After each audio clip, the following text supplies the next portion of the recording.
to end this. No, Pick. It's clobbering time. Yep. That's a clip featuring the Thing hitting Dr. Doom. Rest in peace, Julian McMahon. You know yeah, that? that's true. Yeah, he was the actor who played Dr. Doom in that movie. It's too bad we couldn't get some better Fantastic Four movies, man. I know. The one from 20 years ago was as far as we could go on getting I know. quality.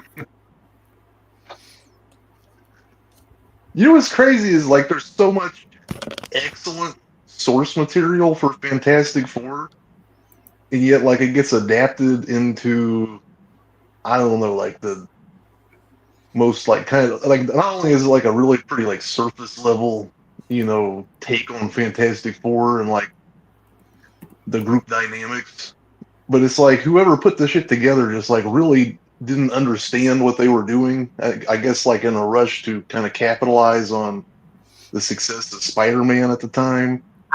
Dragon Master. Thanks for coming Hey. back. Hey, what's up, everybody? What's Hi. up, man? Hi, Dragon Master. Hi. It's been a while, though. My work schedule's been crazy for the last few months, but I'm glad to be back. Yes, Thank you. sir. Yeah, lots has changed since late March. Anyway, yeah. Behold, Stanley's first Marvel creator Stanley's first superheroes, the Fantastic Four. They were created in 1962. Who got their powers from coming into contact with some radioactive cosmic energy, and they gave them powers beyond belief that made them fantastic as ever. Yeah. First up, we have Mr. Fantastic. The leader of the team. Capable, high intellect, and with the capability of stretching his legs and arms, and even his head and his own torso, at such an extent, and different degrees, at such a great extent.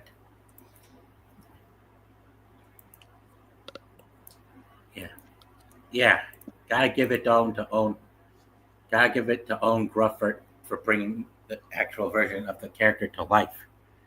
Yeah, he nailed it pretty good. And I can't see how Pedro Pascal can surpass him when he can't shave his own mustache off on the set. I mean, what was Kevin Feige doing? If he really wanted Pascal, he should have kept the mustache shaved so he resembled that of the character. I don't know, man. I don't know. Like on the list of problems, like the mustache don't even seem like it rates in my imagination of what this movie is going to be. Yeah. Yeah. So, voice protagonist. Which of the four members of the Fantastic Four is your favorite? Oh, man. And you're making me think. I like, I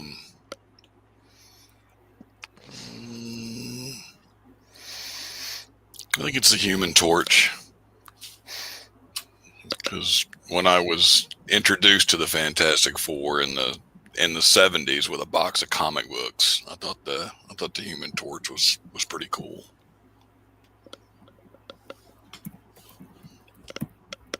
Yeah, mine's actually the Thing because he's kind of like Hulk and he's humble. Plenty of character and humor. Yeah, Mr. Fantastic has even a good stretch with his abilities, and he's also the husband of the Invisible Woman, Susan Storm. It's hard to pick a favorite, man. Probably, yeah, I would probably pick the Thing because he's kind of the odd man out. Like the other three are kind of like upper crust type people, and he's more like salt of the earth, like Jewish kid from the Bronx. Thank you He's for kinda coming, like Bond. Welcome. Oh, yeah. Good to be here. Yeah. Hello. How you guys doing? We're Doing talking good. Fantastic Four, right? Yeah. Yes. Awesome. Yep. Yeah, so Stanley I mean, First. my knowledge is limited. I haven't read the original run. I've been told the 2 runs to read most of all. I guess technically 3. I've been told the top runs to read are the original with Lee Kirby, right? And then I've been told to read Burns, and I've been told to read Hickman's. Yeah, dude. Dark Reign, John Hickman. Yeah, so I have read none of the. I was going to read some of the originals, and then I got caught up working on my own comic and building my Kickstarter. Shipping is such a pain to calculate, but it really is. I've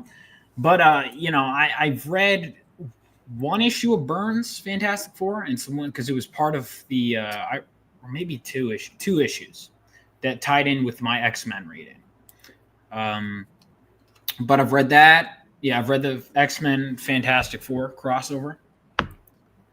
Yeah. X-Men and Fantastic Four are both owned by Fox back in the day when they were. No, I know. Yeah. Yeah. No, that I know. But have you guys ever read any of those? Fantastic Four versus X-Men? I haven't read that, but I would look. I would certainly like to get into looking into it. Also, Yeah. here we have Personally invisible not. women. You know, capable of turning invisible and putting up her own force fields. Mm-hmm. Yeah, quite a hottie too. And even though Jessica Alba was part Danish and part Latina, she actually nailed it on all fronts. I mean, I honestly, Yeah, even- no, I rewatched the movie. I don't know. I thought she did good with what she was given. Did you guys like the portrayal of her? It's funny. I've read a fair amount. From what I have read, she seems very much like the homemaker type. I haven't read any of the early stuff, like I said. So everything I have read, she's already the mother of she's already caring for. God, why am I blanking out his name? The son. What's the son's name? Shit. Franklin Richards. Franklin. Why did I blank on that? Yeah, Franklin. She's always caring for baby Franklin. She's not in Secret Wars because she's caring for the kid. I don't. Have you guys read Secret Wars? Yes, and I think Wow. afterwards she also I would has certainly love to Valerian. read it. Yeah, I'd certainly love to read it. All right, yeah, the original I'm talking, not the one they're doing the movie off of, though. I've heard that's good too. I'm talking the Jim Shooter, rest in peace, that one. Yeah. Yes, I have. Yeah, that one's classic. That's probably the oldest Fantastic Four anything I've ever read. So like I know kind of the basics of like the okay.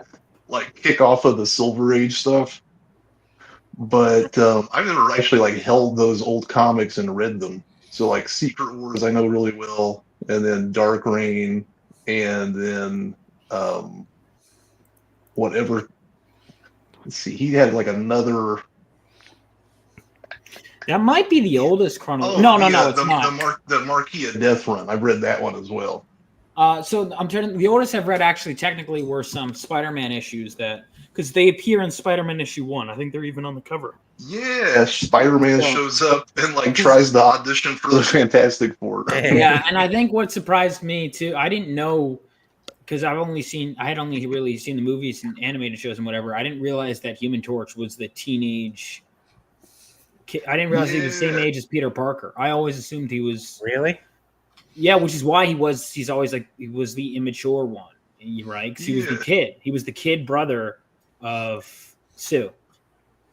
That's probably like the best Human Torch writing is him and Spider-Man together because they have the kind of They have the rivalry. They're always trying to one up each other. They didn't like each Yeah. other at first. Yeah, they got the oil and water thing going on.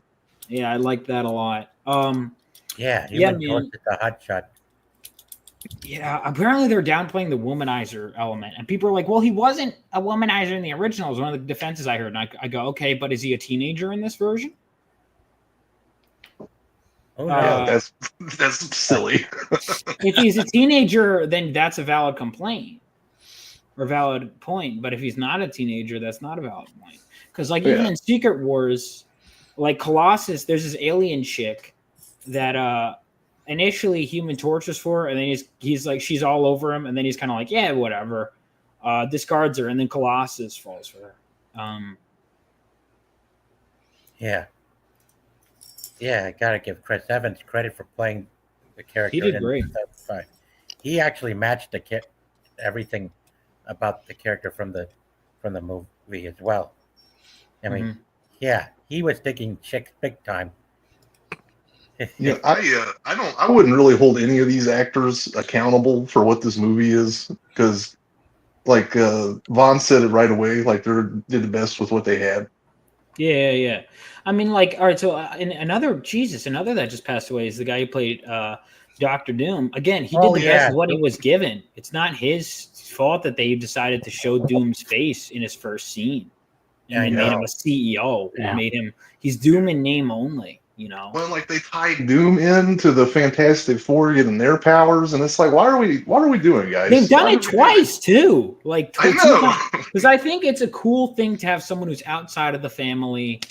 You know, or It's the really love triangle crucial. with him and Sue. Was that a thing early on? Because I haven't read the early stuff, but I It haven't was, seen yeah. him, Doctor Doom, and Sue. Because I know him, Namor, and Sue were a thing, but I didn't know him, Doctor Doom. Well, yeah, Namor is kind of more so to begin with, but yeah, Doctor Doom as it goes on to the point where, in an alternate reality, Doctor Doom is with Sue and they have a child together, who's introduced to the mainline continuity. Yeah, Valeria, and she's introduced as like Marvel Girl in the main continuity. Yeah, another Marvel Girl. God damn it, dude. Marvel. I believe this was just prior to the 2009 run. That was just prior to Dark Reign, where like Hickman took over. Dude, what that like? So what is it with Marvel and constantly psyching out Marvel? Like Captain Marvel, there's like 5 of them within Marvel. I don't know, man. Wow. And then there's Ms. Marvel. There's a new one of that because the old Ms. Marvel became Captain Marvel. Now, I always thought Marvel Girl was really they made another Marvel Girl. Yeah, and then on some kind of quasi gangster stuff, Valeria. Wait, is she Marvel Girl or Valeria? Huh, no idea. Well, it's Valeria in an alternate universe who is Marvel. Is her name? But she called. Fucking just come up with a different name. God damn. Yeah, I know. Thing is, they can't because some nutcase they put in charge came up with this stupid gimmick. I don't think that. I mean, I think because Captain Marvel, it was for like licensing issues. My understanding is why they keep reusing because Captain Marvel as a name predates Marvel Comics, right? Like with Shazam was Captain Marvel. Yeah, I believe so, dude. I think that actually even goes back. And then when they kill off Captain Marvel, they were like, "Crap, we need another one." And then they gave Monica Rambeau. Yeah, who's cool. Yeah, and yeah, that's what I heard. But if any of you guys saw Rise of the Silver Surfer, you've seen how Chris Evans' character turned out when after getting exposed physically by Silver Surfer, he was able to touch people and absorb their. Oh, that's right. Ability. They do that, right? They're able to see. Yeah, that's one of the things too. Is I wish I could go into this knowing more about.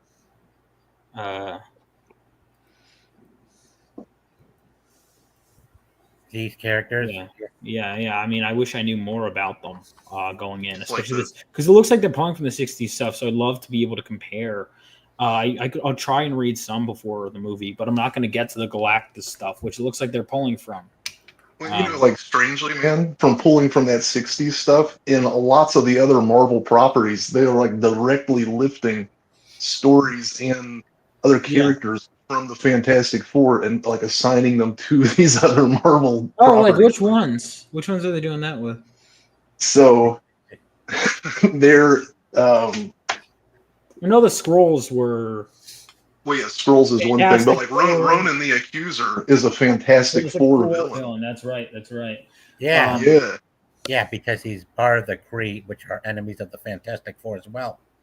And the battle that the Fantastic Four has with Ego the Living Planet. Like if you go and watch Guardians of the Galaxy 2, there's like a lot of shots in there that are directly taken from that original run of like Fantastic Four. That was their villain.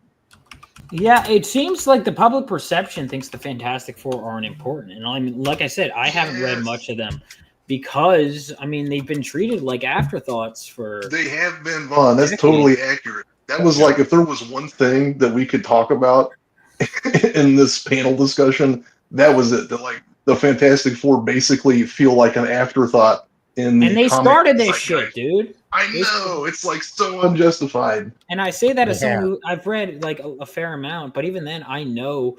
Okay, so Ego the Living Planet, I looked it up. Maybe he was more prominent in Fantastic Four, but he first appeared in the Mighty Thor. Looks like. Yeah, Mighty Thor. I did the research. Now, Yeah. and here's the thing. Ben Grimm. Yeah, he's kind of my favorite member of the team because he's funny when he's big, rocky, and I gotta give it credit out to the actor who played him 20 years ago. You know, Michael Chukkas. He was perfect. That's another thing. I was watching clips and I'm like, that's like he doesn't have the right voice, the new actor. He needs to have Not a even close, yeah. and like because even outside of like every animated version, he has the gravelly voice, the thing. He just doesn't sound, and it's like I've never seen him sound that normal, quote unquote. It just feels wrong. You know, this guy was perfect, the perfect voice of the character. I could pull any comic from my shelf, and it's like literally just pull to anything with Ben Grimm talking. Let's do Secret Wars. I'm gonna find him talking. He has a very distinct voice that's maintained from writer to writer to writer to. Oh shoot! I just had a page with him. Yeah, the thing is a being made out of rock. And I do remember being introduced to the Fantastic Four in an animated cartoon that I watched at my grandma's house where Ben Grimm ended up getting bigger. His hazmat suit started tearing off and he started turning into this gravel-like being. Yeah, I remember that now. Going back all those years ago, back when I was at my grandma's. So ready, like right here. Something about that guy, you just can't let him down. Got him, Cap. Good thing they ain't never heard of wrestling on planet Remulac. If this guy knew the counter move for this hold, I'd be in the soup. Hurry up. Like he just, even when it's written, he has such a distinct voice, you know? He like always has the best one-liners too. It's like I could like right at the beginning of Dark Reign, like they're getting the key to the city, and Reed's like another key to the city. Well done. And Ben's like, man, if we ever find the door to the city, we are in there. Yeah, dude, I never really got him too much, you know, when I was younger, because I was always like, well, okay, I mean, the Hulk is just cooler, you know, but now it's like I like him more and more. Because it was also tough because he was like obviously the odd one out, A, that he was the monster of the group, quote unquote, and B, that like the others are legally related, you know, and he's kind of like the fourth, but that's kind of the point, I guess. I was kind of like saying that earlier, man. Like, why he was my favorite in that he was kind of like brought up differently than the rest of them too. So like, not only are they all kind of like related, but he is kind of a salt of the earth type of person, and they are more like erudite, upper crust type people. Dude, there is a series because Claremont was the X-Men writer for like 17 years. He's mostly known for that. Where he does X-Men versus Fantastic Four. And the X-Men, if anything, what surprised me is they were kind of the afterthought in that series. And you could tell this is Chris is like, I want to tell a Fantastic Four story. God damn it, I'm the X-Men guy. They're not going to let me do it, so I'm going to make this mostly about the Fantastic Four. And it like they fight, I guess, kind of, but like not really that much. Only like there's like a squabble. And that's it. It's the typical, they clash over something that's stupid, and then they have to work together to fight the real villain, you know? But that is one of the best, that's probably the best Fantastic Four story I've read. It is so good. Hi, Anthony Shadix. And it ends up with like, so Kitty Pryde basically was like trapped in her intangible form, and Reed and Dr. Doom have to work together to save her. It's so cool. I've never read any of it. Also, Yeah. what's up, Anthony Shaddix? Did you ever read the Marquis of Death story arc? I never heard of that one. Man, God, it's so good. I don't want to ruin it. I wanted to talk about it so bad, but like I don't want to spoil it for you either. Feel free. Well, okay. The main twist early on, the Marquis of Death shows up to Earth, starts taking on all the greatest heroes. Basically, he has an apprentice with him. You don't know who the apprentice's identity is. The first person the Marquis of Death defeats when he arrives to Earth is Doctor Doom, and he defeats him by bringing him like millions of years back in time to like dinosaur era. And he leaves Doctor Doom in the past. Doctor Doom wills himself to stay alive for millions of years, and he becomes the Marquis of Death's apprentice. And so you don't know any of this until like right when the Marquis of Death is getting ready to kill the Fantastic Four, and then Doctor Doom kills the Marquis of Death, and you find out it's fucking Doctor Doom. Welcome, Draconis. Hey, what's up, everyone? What's up? You're on the panel. Yes, Honest. sir. How's everybody doing tonight? Anyway, good. Good. That always blew my mind. It's like Doctor Doom. I was so butthurt that he willed himself to stay alive for millions of years just to do that. Nice. Hold on. I got to go real quick. I'll be back. All right. Okay. And yep, and here is Doctor Doom himself. Yeah. Everyone's favorite Marvel villain and the ultimate Marvel villain himself, who's often seen as a scary being under a lot of armor. Yeah, Doctor Doom, Stan Lee's favorite character. Well, one of the best of Marvel comic supervillains ever created. Julian McMahon did a great job bringing him to life 20 years ago as Doctor Doom. Yeah, I also had a friend of mine named Pat who says Doctor Doom is more of an anti-hero at times. Yeah. Yeah, I'd say he's not totally evil all the time. Like he will act in a kind of honorable, becoming way, even if he has to rationalize it to himself. Yep. Yeah, and it's quite interesting that he would become leader of a country called Latveria. Yeah, not to get confused with a country called Latvia. Latveria. But Latveria. Yeah, he always seems well liked by his own people in Latveria, so he has that going for him. Yep. Like So, whenever Draconis, what do you know about him? Dr. Doom?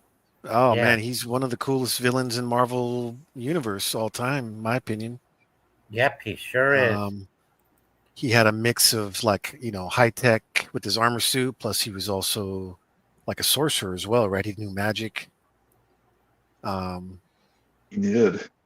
Yeah, man, I hope they do him justice with the upcoming Doomsday, man. I don't know how that's going to go, but he's definitely one of the most iconic villains. Definitely. And, yep, alongside Magneto, Green Goblin, Sabretooth, and even a whole lot more, including Red Skull, MODOK, you name it, goes on, as well as Mephisto. Yeah, list goes on and how iconic Doctor Doom is compared to the rest. It kind of surprised me that they would bring Downey Jr. back just to play Doom when they could have cast Cillian Murphy. But of course, if Julian McMahon had not had this such a harsh condition with his cancer and stuff, they should have considered bringing him back, and so from another world. I mean, Julian McMahon nailed it as Doctor Doom back in the day. 20 years ago, and wow, he sure knew how to put on quite a performance. Yeah, his version was Yeah. definitely better than that remake they did later on. Fantastic. Yeah, that remake Oh was yeah, awful. They I made know. him like all lame in that one. We started with the bar pretty low, and then we just sank right under that bitch. Like now, we're gonna have. Oh my god, I can't even think about it. Hey, so what do you guys I've think never Yeah, I about know. rewatched these what do you movies. guys think about this? The fact that they're casting RDJ as Doom. You think they're gonna try to I play off of that variant comic where Doom is like a variant of Tony Stark, and they're going to try to bring Iron Man back that way with some sort of like multiverse bullshit or something like that? I Is have that no the idea. Ultimate Universe continuity? Because in the comic there was like a one-off. It was like a what if or something like that, where like Oh, okay. Doom is a variant of Tony Stark or something like that.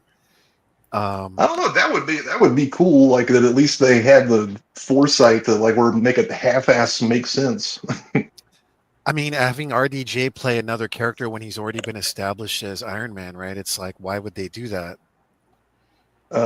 Grasping at straws. Desperation, right? They're just trying to get Yeah. butts in seats at the theaters. But Yeah. if they Yeah, go I that don't route, know. though, it's gonna kind of ruin the Doctor Doom lore, unless they're gonna do some multiverse thing. Because in that what Yeah, if, it's not the same Doom as the 616. So his history with Reed Richards and the Fantastic Four doesn't exist in that continuity. So I don't know what they're gonna do, but Well, it like yeah, really cuts the legs out from everything. Like the emotional weight is not there because you're like talking on you're dealing with such a large scale, like multiple universes and multiple continuums, and it's like how do you invest in that for a 2 hour movie or less?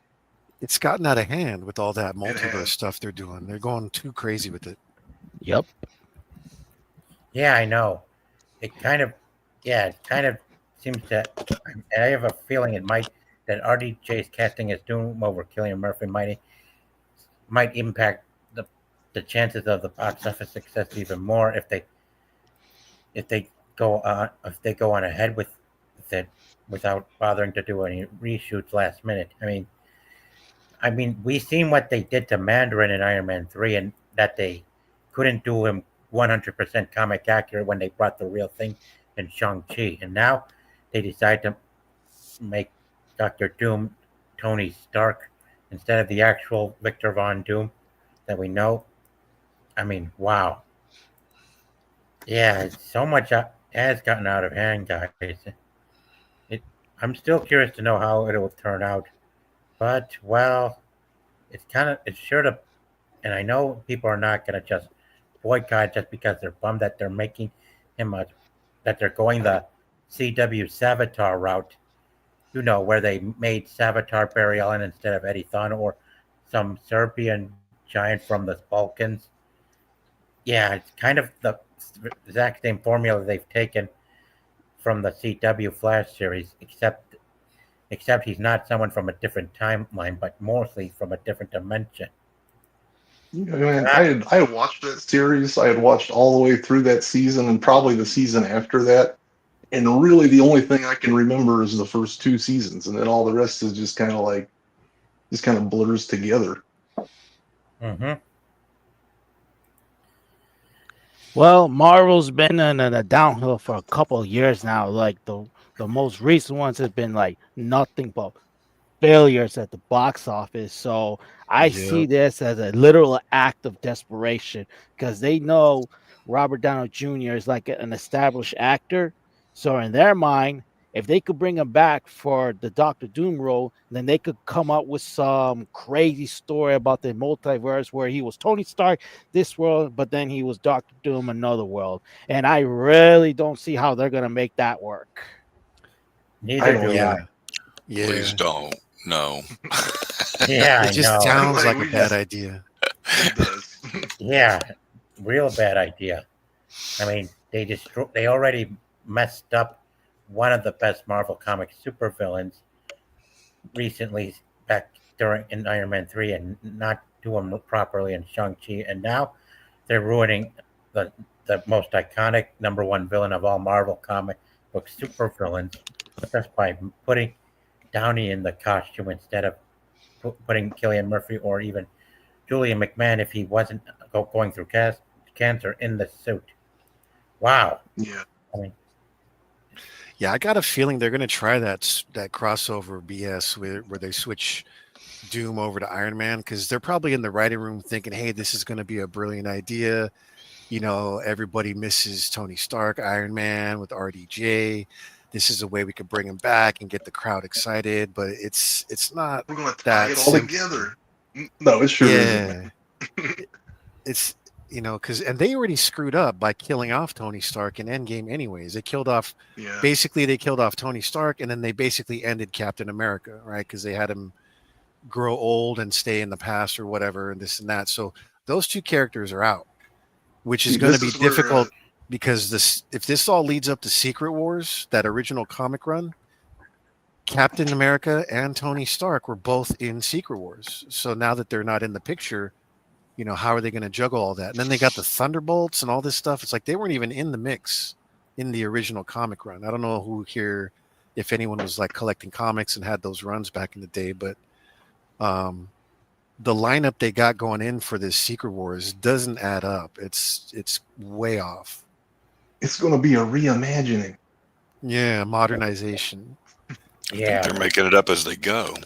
Doom is going to be gay or something, you know, or something like that. Yeah. Robert Downey gay Doom. Yeah. I really think they just like finished Endgame like as the actual like end to the MCU, but then someone along the line just said, let's keep going, but without a very clear thought of how there was to go on. Since, like you said, they've already killed out two of the most important characters that you would ever have. So, yeah, like I think this whole Phase 4, Phase 5 has been a mess because there was no planning. Yeah, Certainly they didn't not. think it through very carefully. Reminds me of Star Wars. Right. Yeah, Like the Disney's sequel been trilogy. against merit. Yeah, and as of right now, Disney has been officially against merit since they won't stop, that they won't even put the brakes in to rethink things, all because of Iger being motivated by too much of his ego in his attempt to try to reduce the company's value long enough just to sell it to Apple along with other properties within the Disney company. That's what I've been learning from various sources on YouTube and other sites, that it's part of some elaborate scheme just to sell the company to Apple. I mean, seriously. If you ask me, I think it would be better if. To me, I feel like Doomsday should flop because if it means stopping Iger from going too far with his ego, but who knows how it'll turn out. I mean, even if it I've never hoped for the movies to be lousy when they come out. Like I would love to feel good about the movies and enjoy the trailers, and That's what we all want, you know? Exactly. I know, man. Yeah. Like only I mean, it's a really kind of petty way to be if you're just like, I hope this stuff fails from the outset. But like, what do they give us? Like you also.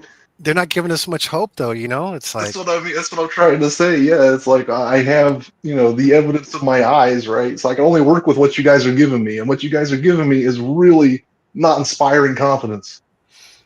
I want to be optimistic, but you can only break my heart so many times before I, don't give you the benefit of the doubt no more, kind of thing. Yeah. Yeah. And we are there. We're like in the seventh circle of this shit, dude. Yeah, and it seems like the build up to the movie just gets worse and worse and worse. It's like, It oh, does. Oh, it does. They've been straining their resources out. They've been stretching thin on resources too. The more content they keep putting out so soon. And now we come to Galactus, the biggest enemy of the Fantastic Four and of all Marvel comic book superheroes, who's known for devouring worlds. Yeah, he's a Celestial.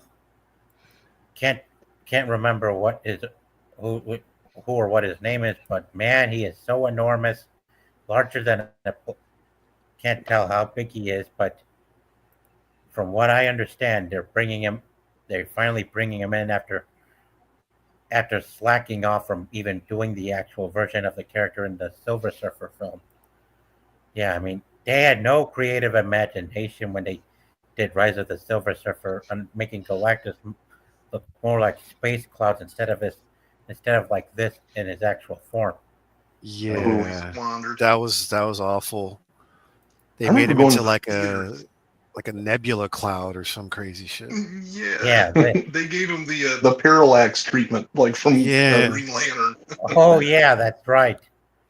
Yep, that's what they made Galactus look like in the movie instead of doing him by his comic book form.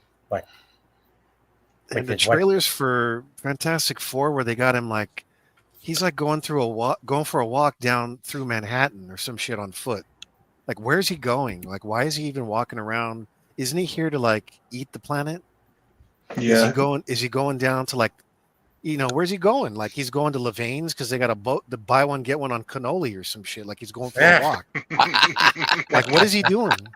I'm not sure which storyline it is, but I know that there's one where Galactus gets turned into a human for the sake of the Fantastic Four being able to like show him empathy and like why the human race deserves to survive. So like I He assume Yeah. that it's care. Yeah, if you know anything about him well, in and the that's comics, basically the end of the story. he's annihilated so many planets just to sustain his hunger to survive. He doesn't Yeah. give two shits if there's living things on the planet or not. It's He only sure his does. heralds, like Silver Surfer, that actually gave a crap about that and tried to find him empty planets and things like that. But as far as he's concerned, if he's hungry and that's the one on the menu, he's going to eat that shit. I mean, he don't care. Yeah, bro, like they take him to like a modern art museum to show him the art, and they're oh my like, goodness look, gracious. look at all of our achievements, our Yeah. artistic possibilities, these expressions of the human soul. And he's basically like, man, I could see why you limited beings would be impressed by this, but it's just not doing it for me. I'm going to eat this place. Also, like while he's a human, he's eating the entire time. It's pretty funny. He's like carrying around like cans of Pringles, and he's just like shoving food in space the entire time. That'd be funny. Yeah. Yeah. Also, if you've seen the Superhero Squad animated series, he even brought up the words "drive through." Yeah, I could see it. Yeah, I think because in the Fantastic Four, they're just trying to have that sort of like kaiju situation, right? This giant beast that's like can destroy everything, but it's like Galactus can destroy the Earth without even like landing on it. Like he could just Exactly. eat the whole planet or whatever. Yeah, So it's he's more why like is- in the vein of like a Lovecraftian, yes, Eldritch type horror. yeah.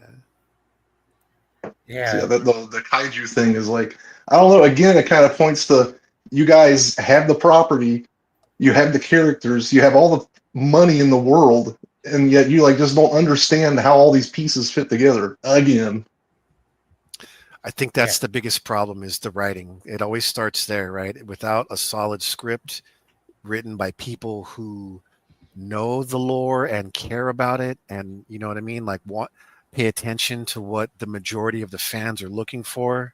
You know what I'm saying? That's why we get a lot of these movies. Like, when was the last well-written Marvel movie that we got? You know what I mean? Like, I can't even remember. No Way Home is so Probably a Spider-Man movie, right? That's about it, Yeah. right? yeah, No Way Yeah. Home was pretty good. Mhm. You got to Yeah. go back to Phase 3 if you want to look for some good stuff, you know? exactly. Clearly, they couldn't. No Way Home or Endgame should have been the end of the MCU.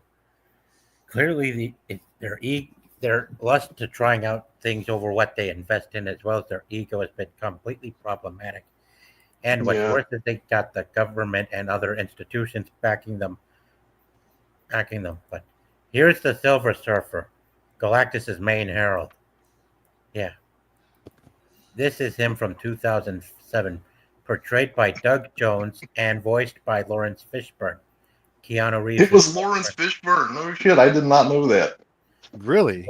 I didn't know Lawrence that either. Fishburne was the voice of Silver Surfer in the 2007 film. That's Doug kind of Jones neat. Yeah, Huh. Doug Jones only portrayed him physically.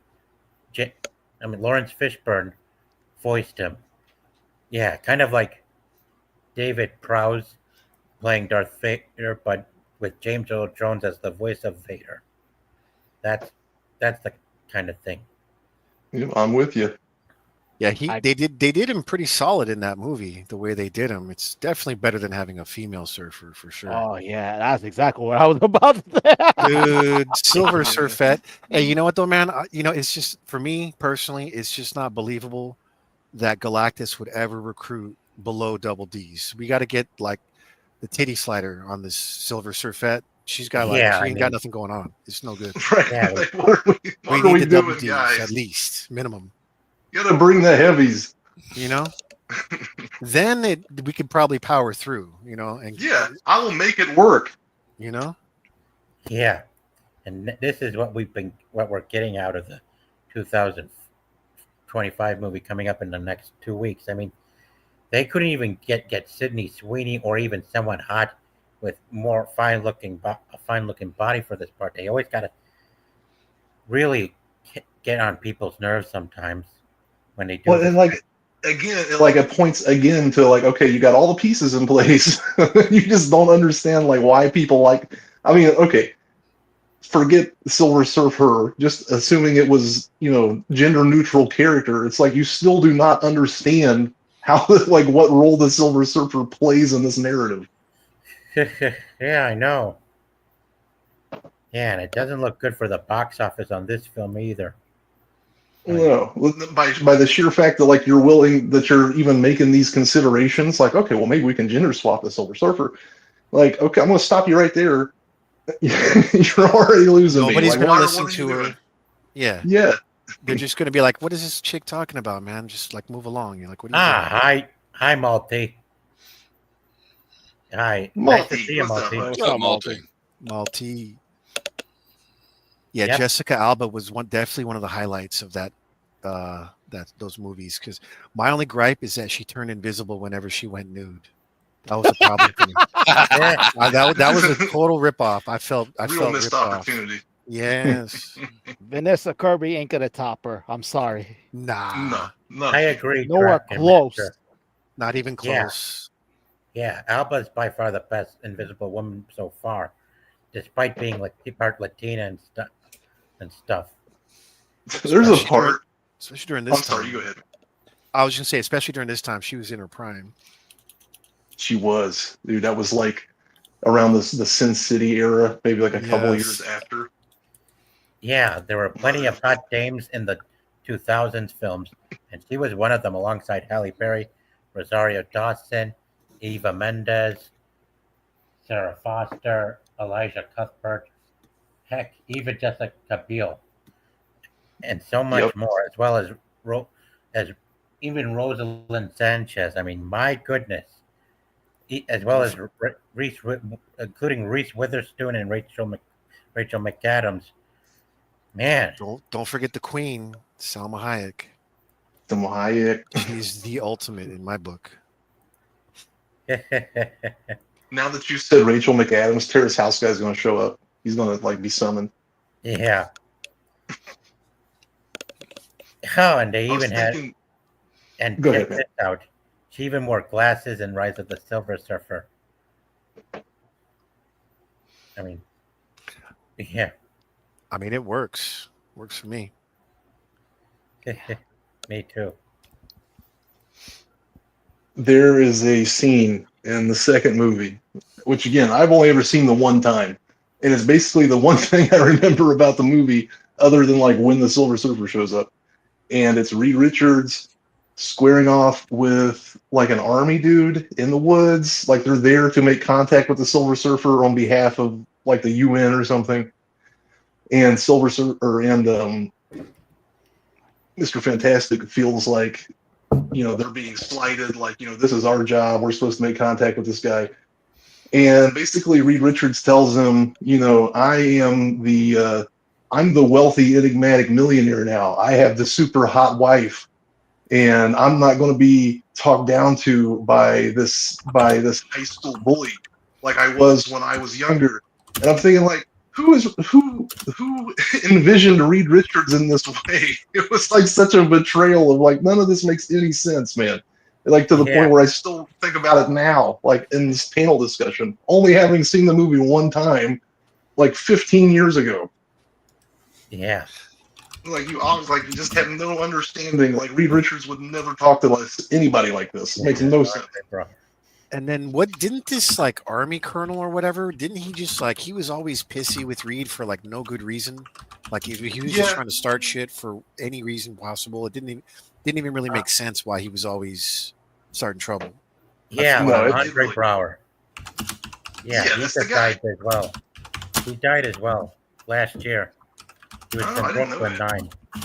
And he voiced Darkseid in the Superman Batman Apocalypse animated film that came out in 2010.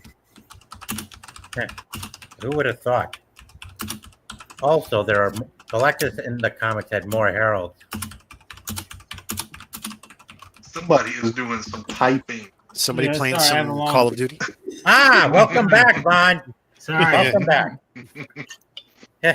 Welcome what back. I miss. Oh, kind of missed our overview of the other members of the Fantastic Four, as well as Doctor Doom, Galactus, and Silver Surfer. But we're on Doctor Doom. We're back on Doctor. I'm back on Galactus, and now we're going to go through some of his heralds. You know, all the members that he has of his heralds that join him in scouting worlds and for him to devour. Yeah. Oh yeah, he already did have a female herald. That fiery one on the top right is a chick, I believe. Yeah. So if we want to have a female herald, why not just go with her? Well, I guess Yeah. because Silver Surfer is more recognizable, but it's Because like then we're not making a statement. It's like they only recognize validity Yeah, I in guess. the character. Yeah, I think that's exactly what it is. yeah, Yeah. That's right. That's what Frankie they- Ray or something. She was like a race car driver, and then he gave her like firepower. So she was like a cosmic level Human Torch, so to speak. That might have been like interesting to explore that. We can't let that happen. Yep. Yeah. Johnny Storm fell in love with Frankie too. Shame that they had to break up just so she can prevent Galactus from eating the planet. There were also other heralds too, like Stardust, Tarax, Air Razor. Yeah, no, Fire Lord. That's his name, right? Fire Lord. Yeah, Fire Lord. Yeah, I know he first fights Dark Phoenix. That's how I know him, is because he fights Dark Phoenix during the original Phoenix saga, and Yeah. she beats him or holds her own against him. I can't remember which, but it was a big thing because it showed, holy shit, she's major power upgrade that she's able to hold her own against this guy. I believe had beaten Thor. At that point, I'd have to double check, but the point is, it was like this guy had some crazy feats. So for Jean to, as Phoenix, to like stand up to him, it was like showing how powerful she had gotten. Oh yeah. Yeah, all of his Yeah. heralds were really powerful. I think the way it works, from what I remember, is that he would select who he's going to make his herald, and then he would give them like a Power. small fragment of his power. Right. And so that would make them like super OP, right? At that point. Yeah. Yeah, power cosmic. Yeah, and the heralds were along with Galactus were the villains for the series finale of Earth's Mightiest Heroes. Oh yeah. Oh dude, I wish they continued that show, man. I really do. I love that show. Me too. I Yeah. never watched it. I remember watching that live, and I was like, "Great, can't wait for the next season." Then I found out, and I'm like, "No." It's like, Yeah, I know. They canceled it as soon as Disney bought the rights to Marvel from Paramount. And that kind of That sucks. sounds about right. Mm-hmm. Yeah, man, that sucks. I know. Yeah. Disney doing what they do. Oh, yeah. Destroying stuff. Get an IP and ruin it. Definitely. I mean, Earth's Mightiest Heroes was the best Marvel series that ever came into fruition. And instead they decided to just cancel it and end it with just 2 seasons just so they can make another one based off based off the MCU films. 100%. 100%. Yep. They want to establish their stuff as the official canon moving forward. Yep. And then those, I remember that because Avengers Assemble, it looked great, but otherwise it was a total downgrade. And it was obvious, like, because the 6 Avengers, the way they were designed, it was obvious that they were trying to make it more like the MCU, right? And Earth's Mightiest Heroes did not look like the MCU. And that was the ultimate thing. Definitely. Well, now they've redeemed themselves with the new Avengers, so everything's cool, right? I don't know. Right. Maybe in their minds. Right. Yeah. I'm sure that made sense. Not in reality, though. Yeah, not in the real world. Maybe in the Right Matrix. Right on. Yeah, there are also other. Yeah, and Galactus was quite a badass in the end. I was hoping they would have Leonard Nimoy voice him, but it's a shame they did not bother to do so. I mean, Terex is that of Earth. Well, Aerator or whoever it is, based off the wind. Fire Lord is fire. Stardust, cosmic, and water. I mean, wow. Basing each of his heralds off elements of the cosmos and various things and stuff. Our powers combine. Yep. Like Captain Planet. There are also others like Mole Man, who was Yeah, one of dude, the. that's a serious retro villain. I think that's like that's the first villain they ever fight. Is it? I've heard a lot of people mention him. Yeah, I'm pretty sure he's like the very first one in the Rose Gallery. Gotcha. Yeah. Yeah, Mole he's Man. There's like these big like kaiju type monsters underground and he can control them.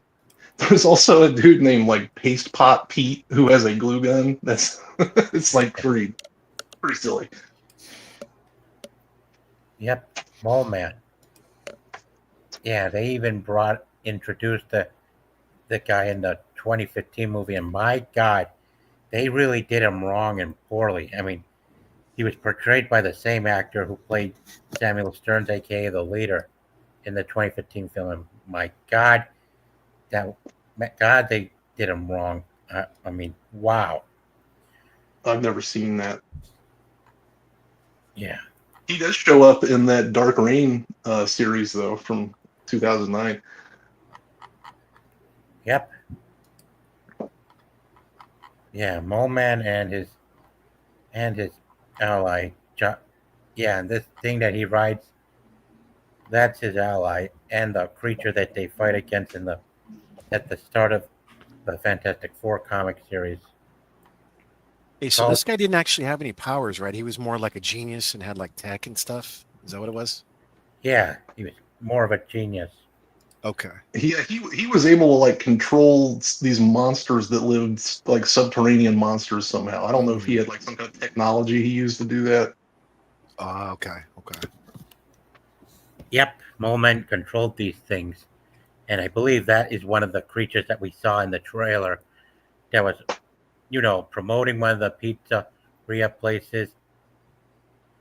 Yeah. Yeah. I wish I could play that. Oh, and look at that. Different color comic format. Wow. So are they bringing him into the movies or no? Well, I saw a trailer. I saw some footage of him in the thing, and the CGI was kind of wonky. I mean, it didn't look 100% complete like Snyderverse. Yeah. Well, I guess like the CGI wouldn't be that big a deal at this point.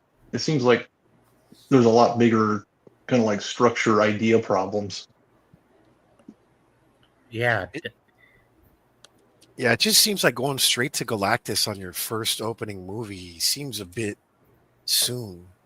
Yeah, it'd be nice if they would just like focus on Doctor Doom to begin with. I think like a kind of like a real earnest beginning for Doctor Doom too, where he's not just like he gets his powers the same way. That seems like it matters a lot in the dynamics for Fantastic Four. Is kind of like the rivalry between Reed Richards and Doctor Doom, and like them, Yes. being in college together, and like kind of what kicks everything off with how Doctor Doom gets maimed and everything. Like, I don't know. That seems really rich for exploration. Like, you could pretty much have a movie just for dude. that. They tried to do that, right, with the remake. They tried to have that backstory between Victor and Reed, right? And but yeah, just the movie overall was crap. But that is a big part of the origin of the Fantastic Four story by far. Like definitely really consequential. And it's like when you don't have that background information, like the emotional investment is just not the same. And it's Exactly. Like, so that's why you Yeah, just they don't got even like remember these things. Yeah, they got too attached to the cornerstone that rather than holding on from having him having to make his return at the very end of the movie and pick someone else like a nihilist for the villain, they just brought him Yeah. back immediately to make him a bowling pin for them to knock out. Right. Yeah, like Galactus should be like that's when we would be getting to our like end games Endgame, exactly. yeah. He's the final boss. For sure. That would have Yep. made more sense. Just from like, even if you only had a loose plan of where you were going, any plan would be preferable. Like, Yeah, Doom is a perfect start because he's big enough of a deal to matter, right? As the villain of a movie. cool, But he's then, recognizable. and then you go into, like you said, go into some of the backstory, kind of build up with the current story, their conflict. And then at the end of the movie, you find out actually he's not even the biggest bad. He's sort of maybe more of a pawn for Galactus or whoever's pulling the strings. Right.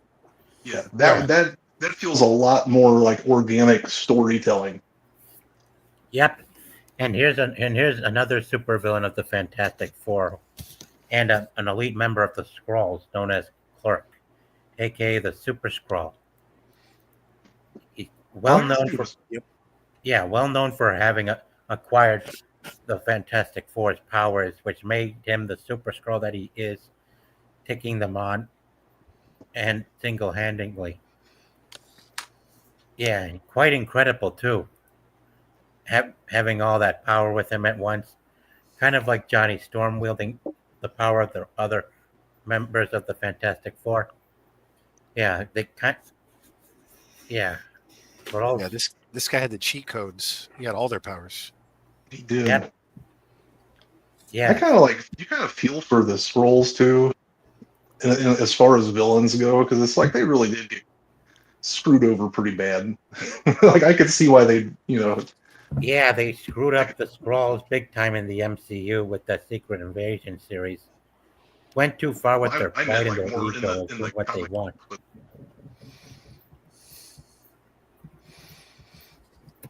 Yeah, they should have included the Skrulls. Yeah. of course, then we would have never got Amelia Clark with like the huge Oh my Skrull God. bicep. Yeah, I mean, and look at this. I mean, Bad my dream. God. My God. Dude. Yeah, awful CGI in the No. show. No, just Where's no. your God now? That looks more like Swamp Thing or something.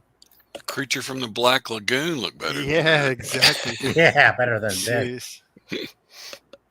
Oh, yeah. There was also this YouTuber named Amelia Clark Scroll Arm that sometimes hangs out with me and others in the DA stream as well as holding my DualShock. Yeah, I know that guy. Yeah, unfortunately, she blocked me probably because she felt like I was bothering her too much when I was just being friendly. I mean, you wonder what is it with some people like that guy that don't want to socialize much. But either way, as for Amelia Clark, I mean, wow. Wait, Amelia Clark blocked you, or who blocked you? Well, Scroll Arm. Oh, okay. Sorry, my bad. Yeah, she uses this picture right here, where Clark's character started getting Drax's muscles, and wow, man, that is ugly. Yeah, I know who that is from all the different like kind of Cabal affiliate streams, but did not know. I was going to tell you too, Sergeant. It's storming like really bad here. So if I get disconnected, that's why. Okay. So you're gonna go? No, I'm going to stay on. I just if my Oh, power goes good. out, I won't have my Wi-Fi. Gotcha. I mean, now, look at, wow. I mean, it's like using AI to try to trim Strax's arm off and glue it onto this chick. Wow. Yeah. Like who thought this shit up? What are we doing? Like, what are we doing? I know there were real adult human beings, guys. That like they approved these decisions I'm systematically. curious. I'm curious. I wish they would release like footage or some shit of these writers in the writing room coming up with these ideas, brainstorming, thinking about this shit, going, "Hey, let's have Amelia Clark with a Drax arm because that's gonna work," you know. And I would everyone's like to see the tape too. I want to see the tape. I think it merits legitimate study.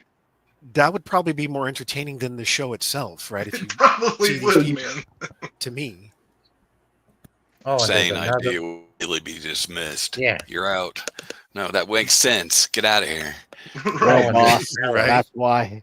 Girl boss. You weren't That's holding why. the talking stick. Yeah. Heck, even Greg Elba did not like Secret Invasion. Much of the terrible CGI creeped him out as well. But also there's other scrolls like it's also Palos. like vampires from Yeah, what is space that? Underworld vampires. series. Yeah, I they know. kind of look like them. Yeah, it doesn't make them look 100% like their Skrull counterparts from the comics. That I can tell you. Yeah, he was portrayed by the same actor who played the villain in Rogue One. You know, that Imperial guy who says that the Death Star is his creation and stuff. Yeah, they even brought him in Far From Home. Yeah, the Skrulls from Captain Marvel. Oh, you're talking about Ben Mendelsohn, the Krennic guy. Yeah, that's correct. Yeah. Yeah, Krennic indeed. Yeah, he's got that voice. He was also in Ready Player One, I believe. He was the baddie in there. Huh. Yeah, Hannah John Kamen was in that movie too. Also, there's the Kree. Yeah, the enemy of the Skrulls.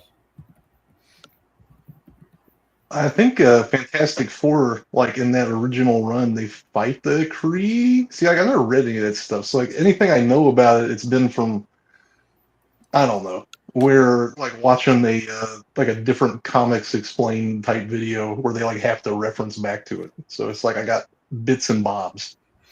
I'm pretty sure they fought both. They fought the Kree and the Skrulls at different times, based on Makes what sense. was happening in the comic. But yeah, the Kree and the Skrull, they're like lifelong enemies. Like they've been enemies for like a long time. Yep, And- definitely lifelong. I'm sure like probably that's where Ronan the Accuser was in the mix at that point. Yes.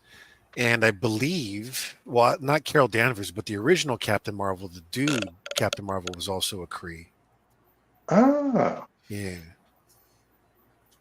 I don't know this stuff. I've read Secret Wars. Like that's pretty much that's as far back as I go with Fantastic Four. Like I've been trying to think about what makes the Fantastic Four like different from other superheroes.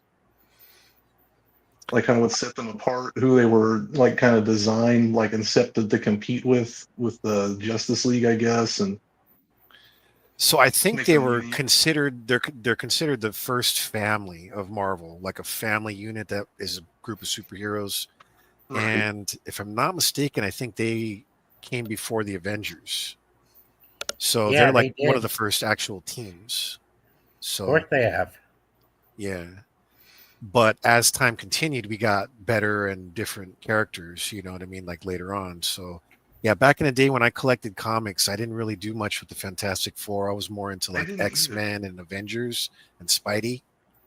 But there were some crossovers that they came in to different stuff, and that's pretty much how I knew about them. Yeah, I was mostly into like Spawn and Punisher and like a few other kind of like Dark Horse things, I guess.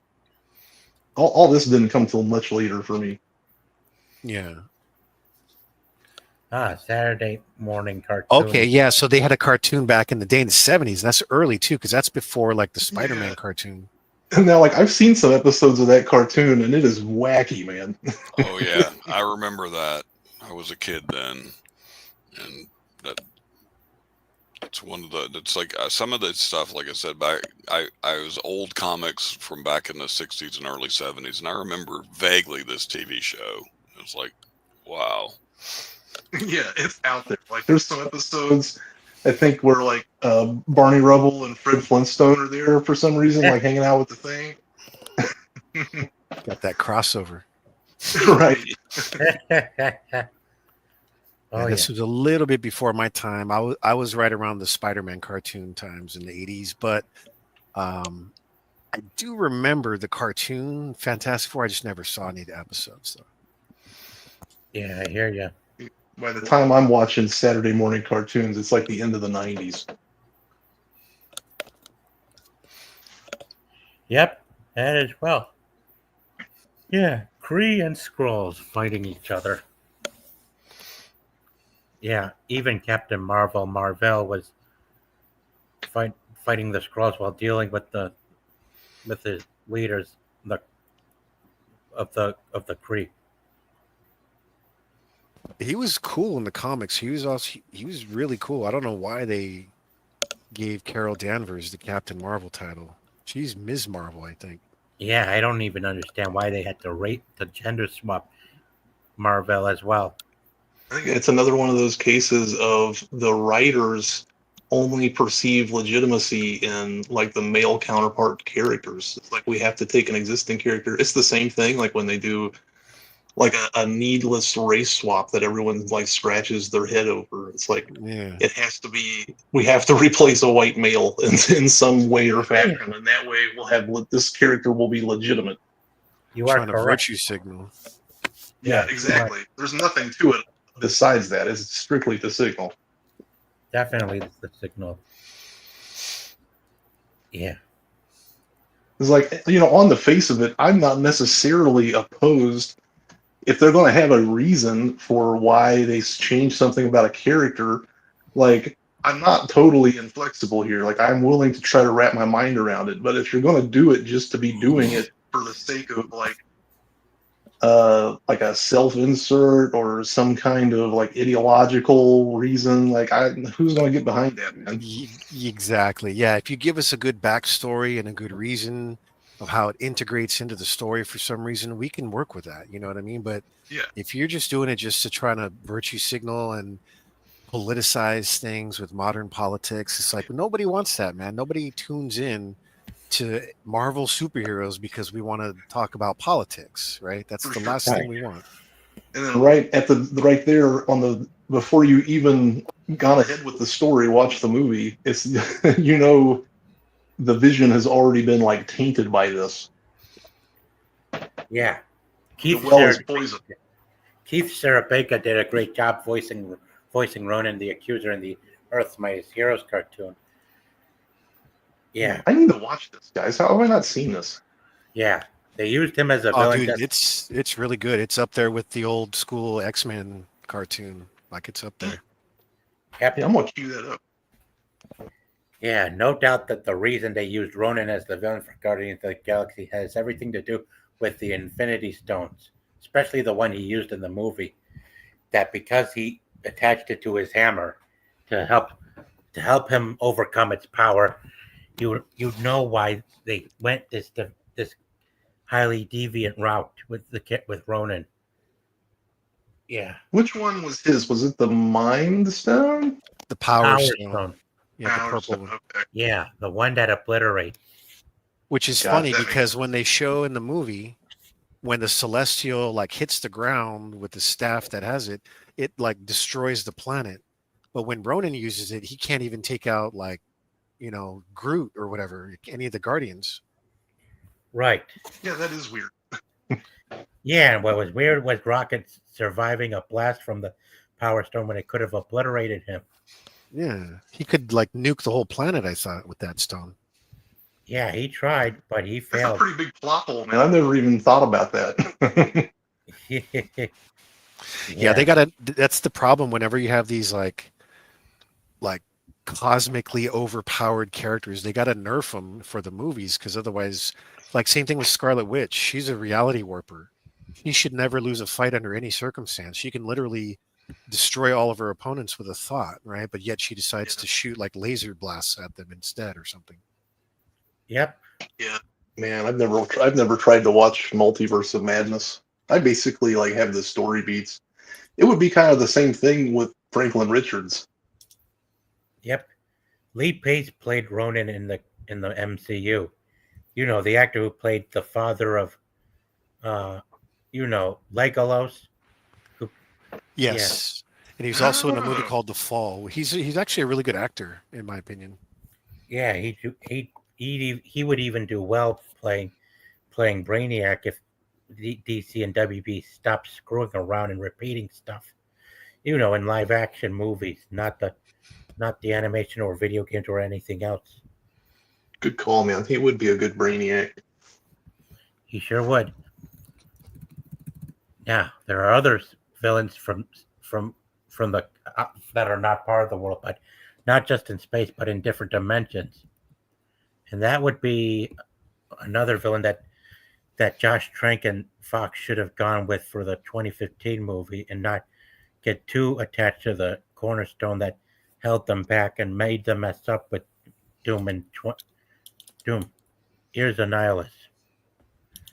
Yeah, he's quite a mechanical insect-like being. Yeah, he's from the negative zone. Annihilus. Negative zone. I was trying to think. I was going to say the negative space, but like, yeah, that's all in the original run for Fantastic Four, right? Yeah, he's like a mechanical insect monster who uses a staff to control other creatures within the realm. Yeah, there's a comic run called The Annihilation Wave, which is really good.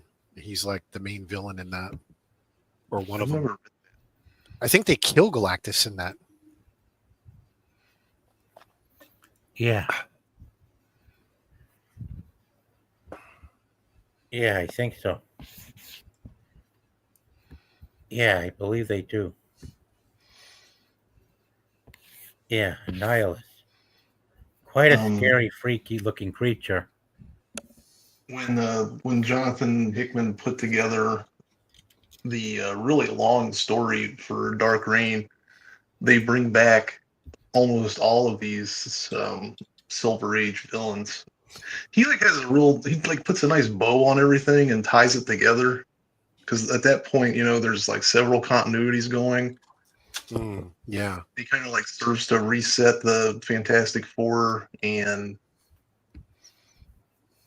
yeah, he carves out a niche for them that none of the other Marvel characters really have, and I appreciate that about him, because that's what's really missing as far as like these film adaptations, is they don't have a niche that they fill. So like they just get pushed to the background. It's just background noise. Like the movies are bad, and no one remembers them really, and it just keeps happening like that over and over.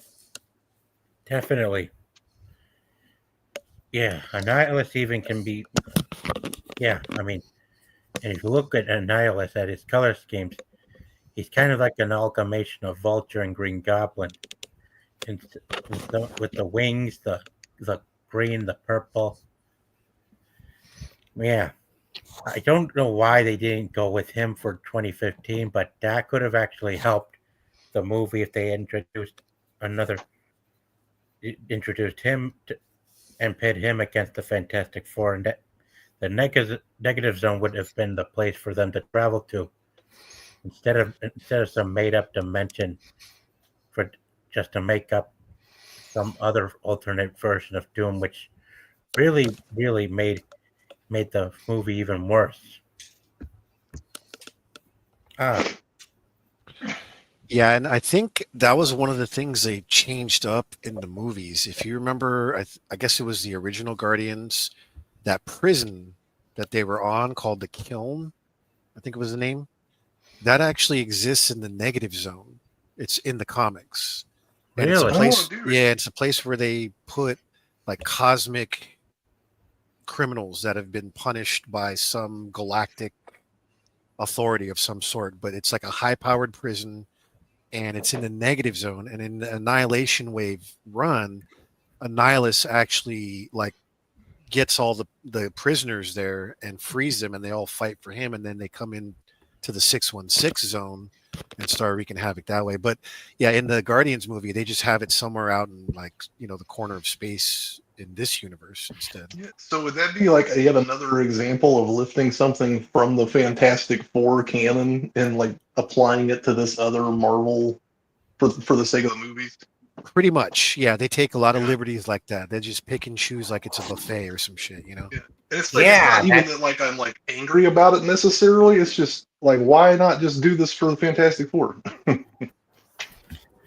Yeah, because they are just not as because they're not decent people like they used to be back in the 2000s. It's not. Yeah, Like the whole thing, like I was saying earlier with like Ego of the Living Planet, the scenes themselves, like the way that they defeat Ego and the way they like portray as the inside of the planet and everything, like all that you can like look at the animation for that fight back in those old comics, and you know the way like frame for frame recreations. So I yeah. haven't seen that one ever since it first came out, that second one. Refresh my memory. How does he take out Ego at the end? Does he shoot him with like a laser blaster or some shit? I thought. It's like the planet has some kind of living core. I'm sure one of you guys are going to know for certain, but they have to like get to his core while it's vulnerable, and I think like Rocket and Yeah, ego. Like I know like Pratt like distracts him and stalls him, right, with their little discussion and talk, and then yeah, they got to get to like his core or something. But it's like I just remember Ego from the comic. He's like a planet. He's like a celestial god. He's Yeah. not some little creature that you can just hit with a couple of blaster shots in the core and that's it. From what I Right. remember.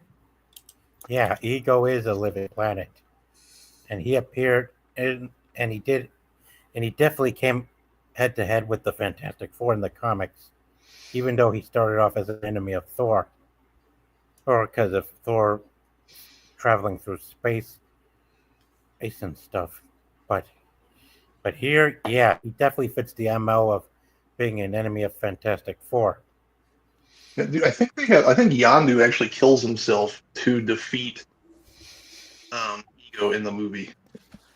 I think Wow. Yondu sacrifices himself to save Pratt, to save Quill, because he gives him the one only like breathing apparatus that they had.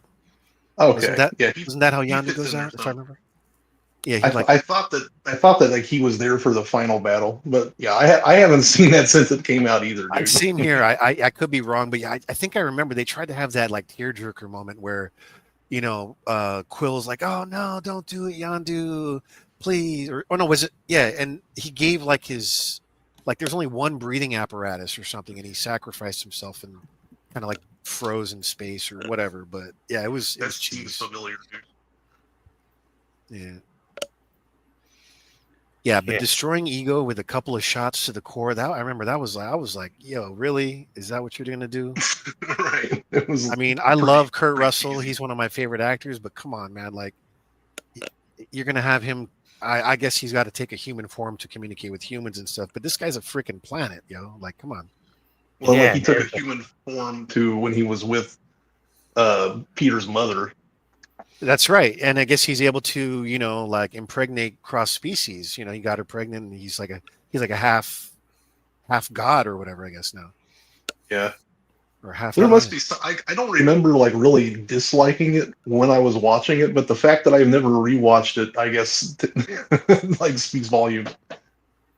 Yeah. I've seen the first one a few times. I've never seen the third one either, to be fair. I have. People said that was pretty good. That would belong to this later like phase of Marvel, right? Guardians of the Galaxy 3. Yeah. Did you guys like that? It was like phase 4 or 5, something like that. Or phase 4. I didn't see it. Do you I get didn't that? bother. After the second one, they turned me off.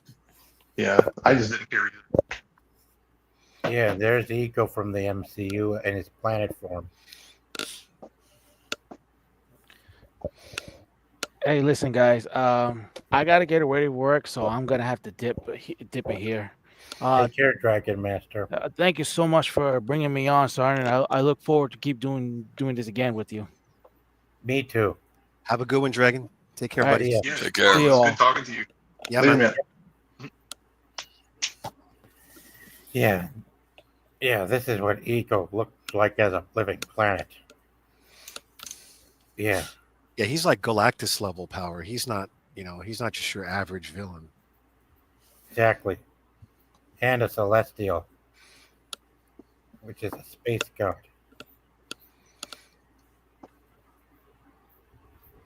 It's crazy how much, how like lore rich the Fantastic Four canon is, and and for the adaptations we get, just like the faintest little whisper. Mm-hmm. Like you guys had all this stuff to draw from. Yeah, Yeah, they've been around for like 80 years or something like that, or Yeah.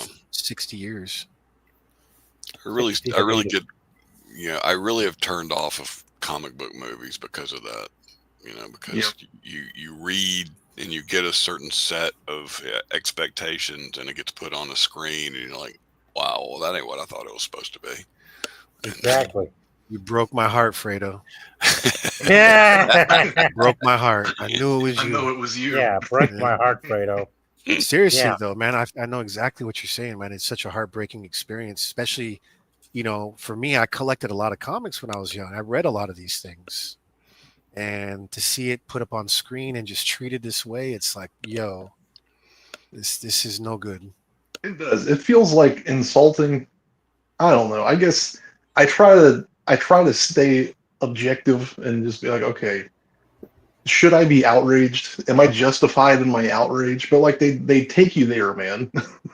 Sorry about that. I've been a shitty guest. I apologize. I had an artist gave me something, but yeah. Do you guys? So what? Who's this villain? Who are we talking about now? The Red Ghost. What does the Red Ghost do? I've never heard. Is this another FF villain? Yes, he is. Yeah, that's like I need to get more original into FF. Silver Age That's villain. another thing I will say. They just keep doing Doctor Doom, but they're like, hey, you know how this guy has a clearly established character? Oh shit! The Red Sonja trailer is out. Oh, I just noticed they just released it. Oh, like 8 hours ago. So I guess not. oh, Red Sonja. Yeah. Anyway. he did.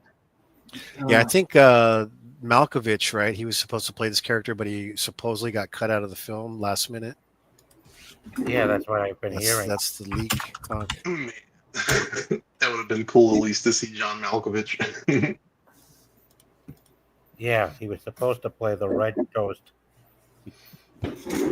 Yeah, the one who controls the super apes and stuff like that. But I don't know what it is that has compelled them to cut him out. But it kind of sucks too. It's also been hurting the brand from the inside out.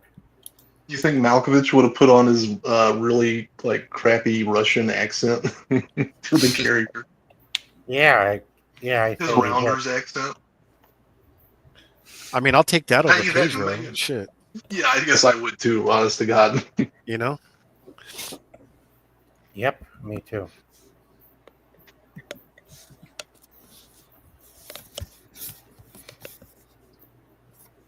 So who's his kid? That's who his character is. This guy. Correct. That's Gotcha. the Red Ghost. So in the comics, I think his powers are similar to Kitty Pryde.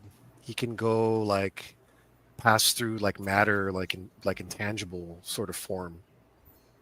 Yeah, Um, something like like that. that.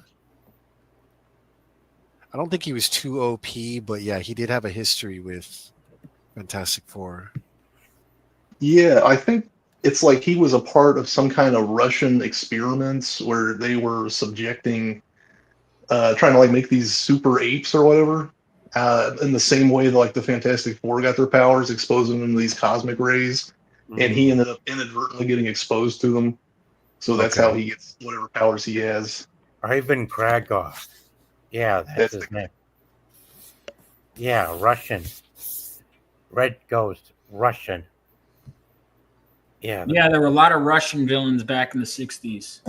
Definitely. A lot of that Cold War love. Oh, yeah. Uh-huh. Look at Definitely. the way they were drawing him, man. He looks Make him he's look like all a caveman or slumped something. over. Yeah, exactly. Yeah, they make him look ape-like. I guess that makes sense. Do svadonia, comrade. Right. Yeah. Oh yeah, there was others like the Frightful Four. Oh, there's one you haven't stopped on yet, too. One of the major ones that we actually already got. Who's that? We saw a little bit of this villain in one of the shows. Yeah, the actor got into some trouble and got shit canned. Oh, you're talking Oh, about Kang. Kang. That's another Kang the Fantastic Four, Conqueror. right? Oh He yes. was in Earth's Mightiest Heroes, but did Kang is he first? He was a villain that rivaled the Fantastic Four at some point. See, for right. sure. So, okay, so all of these villains, hang on. Yes, again, wait, hang on. Yep, again, Fantastic Four. So all of these villains are like originally Fantastic Four villains, and they're just like, Yeah. hey, let's. It's the same thing they were doing with a lot of in the Daredevil and the Netflix shows. They were like, let's take well, okay, I guess Purple Man made sense for Jessica Jones, but like, didn't they make like Typhoid Mary a Jessica Jones villain? I never watched the second season, but she is a Daredevil. She's a Daredevil villain, though. You're right. Absolutely. Yeah. Purple Man Mary, was originally a Daredevil villain, but like that's forgivable because that's like. Yeah, Typhoid Mary was used as one of the villains for the Elektra movie. Was she? played by- I haven't seen the Elektra movie. I've seen parts of it, but because I I have. know I've read parts of Ann Nesenti's run, parts, but I know Ann Nesenti created Typhoid Mary, but because she followed up Frank Miller's run, so I haven't read much of their because obviously the staples from Frank Miller's run, even though he created Elektra. But he created the Hand, but he didn't create Bullseye or Kingpin, but he did bring them, to the next level. Yep, we sure did. That And run Kang- is just unreal. This Dang would have it. been a good choice for a villain, though, for the Fantastic Four movie, too. Especially if you want to steer away from Doom and save Galactus for later, because this guy is OP enough to count. Yes, he would have presented like a legitimate big threat, but not Well, like a Well, I mean, Another here's the universal. problem because I never saw Fan Four Stick, the 2015 one. But here's the thing: is the problem is with the original movie. I saw what they were trying to do. They wanted to show someone who's in the opposite end of the spectrum. Hey, here's everyone that got this. They're a family. This guy's on his own. He was never really part of it. He was affected differently. Mhm. And from what I understand, they did the same thing in 2015. And it's like they're like, well, who could play that role? Well, Doctor Doom could do it. He's the most famous villain. But they were like morphing Doctor Doom into their vision of we need Yeah, a we villain to were- fit this blank. We were talking about that earlier. Yeah, he was. They did them all different in that remake. It was much worse. Worse. Good job, guys. I don't like Exactly. because Doctor Doom, from what I've read, because I was always shocked to hear that his origins, I mean, they were tied to Reed, but that he had his own entire. The more I got into it, in some ways, I almost feel like he's more important than the Fantastic Four themselves now, in some ways. Not in all ways, but in the terms of he appears in X-Men books, he appears in Spider-Man books. Yes. He would appear when he'd show up in even the show Ultimate Spider-Man, which is part of that mixed bag. He would be this like Spider-Man. Your villains they don't compare to this guy is in another league. And I had never seen Doctor Doom that way because I'd only seen the movies. And I started to get intrigued by the characters. I'm like, oh my God, Doctor Doom really is this bigger threat. And I remember he was in a Lego set before Fantastic Four were. And then there was like Secret Wars. If you read the original Secret Wars, who's the ultimate big bad of all of the Marvel villains that they choose? Beyonder. He supersedes. No, he ends up taking the Beyonder's powers. Yes, he of does. all of the villains. Doom is the one. They could have Obviously, chosen the Beyonder's the Magneto. one. They could have chosen any Spider-Man villain. Pick your poison. They could have chosen any Avenger villain. The villain they choose to be the ultimate final boss overthrowing the Beyonder is Doctor Doom. What is that? Yeah. God, dude, I love the end of that so much too. I think he's all, and that might be a hot take, but I feel like he's almost in the last however many years, like almost superseded the Fantastic Four in terms of. Dude, you're making sense because yeah, he's like the cornerstone of a lot of other huge arcs with other properties. He has his own country, you know, and for them to make him like the other guy to complement the Fantastic Four origin story, it just doesn't work because he's someone that he is tied to Reed, but he's like his whole thing where he uses tech and magic, right? He uses both. Right. I mean, like it's so funny that you're saying that because yeah, like we were literally having this exact conversation just a little bit ago. Oh no, I'm just saying that it's funny that you would have you had the same conclusion. I mean, I struggle to say that I don't think I was the first to have this opinion, you know. No, well, we were saying like it would be nice to see the Doctor Doom Reed Richards relationship kind of fleshed out better because you are missing so much of the emotional weight because you're just like lumping Doctor Doom in with, okay, well, he got his powers the same way everybody else did kind of problem. And there's none of the history there of like them being in college together. And like, you don't know why Doctor Doom got disfigured because he was building a machine, because he's trying to go to the reality where his mother got stolen by the demon Mephistopheles and all this stuff. Like, all that stuff has like built so much to the character, and Absolutely. we don't have any of it. And that's one of the beautiful things about the Infinity Wars Endgame story is that they fleshed out Thanos really well. Like, I actually felt for him, even though he's the baddie and he's got to go. Man, it's like the War and Peace of comic book stories. You know what I'm saying? You got to flesh out your villain. It can't just be evil Adolf Hitler, Nazi, this and that. You got to give them moments where because they're just another character in this universe too. Just because they're on the other side of the moral code doesn't mean they're just mindless evil all the time. You know what I'm saying? Exactly. Green Man bad. Yeah, and they've lost that formula since they started Iron Man 3 and stuff. I mean, I hated Iron Man 3, dude. What they did to Mandarin, it really ruined the franchise of Iron Man films. I thought Mandarin was a Chinese dude. Yeah. He is. Guy Pearce, he don't look the part. Well, Guy Pearce wasn't supposed to be. He was Aldrich Killian. Yeah, that's right. But doesn't he play the character though? Well, he goes, "I am the Mandarin." It's like, no, you're not.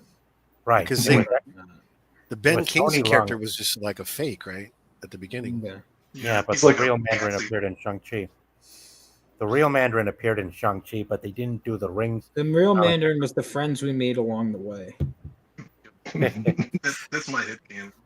Yep.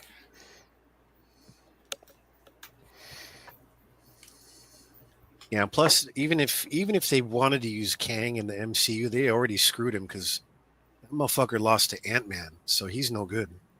Yeah, you can't even beat Ant-Man. You're not even like on the radar. How can we take you seriously, bro?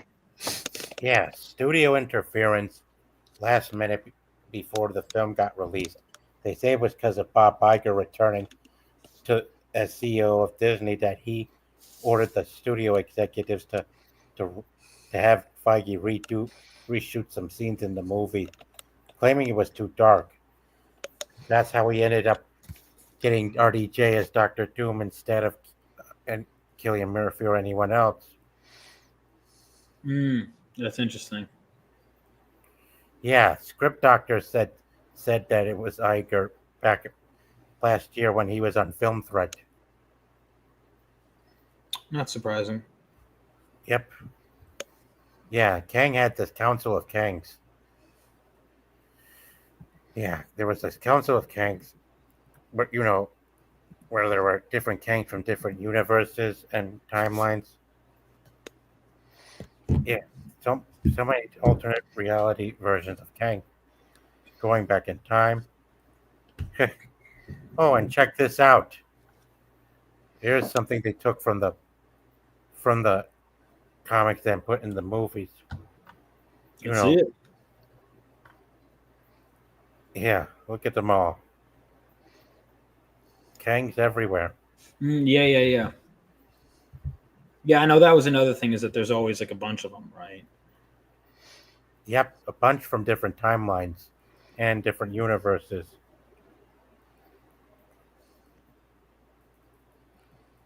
Boy, it's a shame they had to dispose of him once they started making these changes.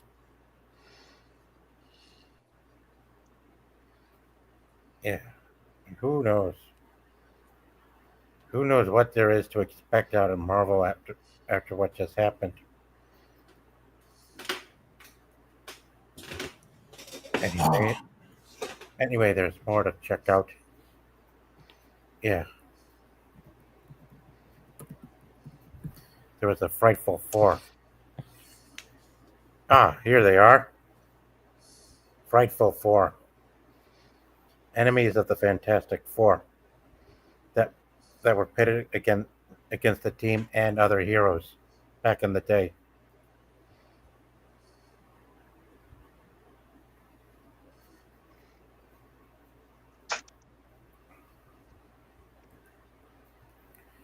Yeah, there have been other supervillain groups that antagonized the Fantastic Four, like the Yeah, Frightful. I think that the main guy is the Mad Thinker, if I'm not mistaken. Well, Like he considers himself, the opposite evil version of Reed Richards or whatever. Like he's the actual smartest man and all that. yeah, that too, and there was also well other yeah other villains too. I'm like 90% sure this is like She-Hulk shows up in here somewhere for the first time too in the Fantastic Four comic books. Mm-hmm. Yeah, Frightful Four. Yeah, yeah, the Frightful Four. Oh, and Sandman was one of them.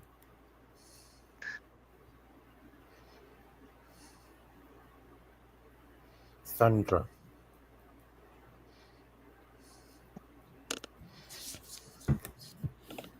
Oh, the Fantastic Four has a gold mine of cosmic characters. Even some of them, like the Impossible Man, if you are familiar with him. Oh yeah. Yeah, He's like one of those fourth wall breaky characters, right? yep. He's said to be a Skrull too, based on his shape-shifting abilities.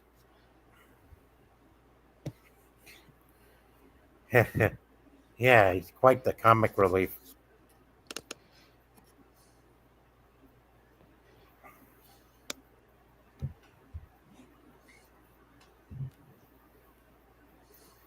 Yeah, he's a comic relief type of character. Yeah, he appeared in the Fantastic Four comics along the way of his debut in the comic book. See, I see him and everything too.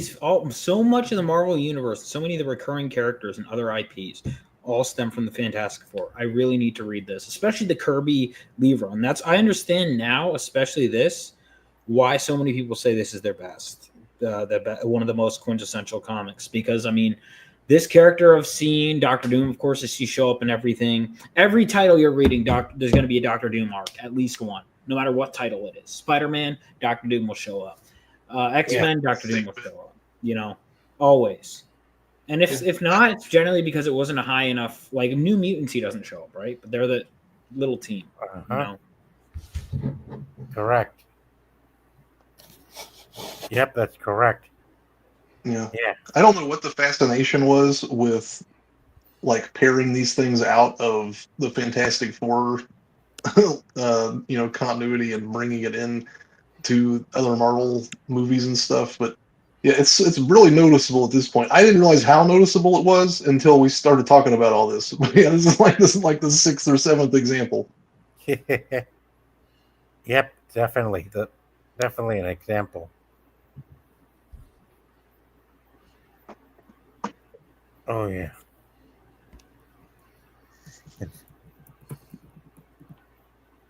Yeah. Ooh, wow.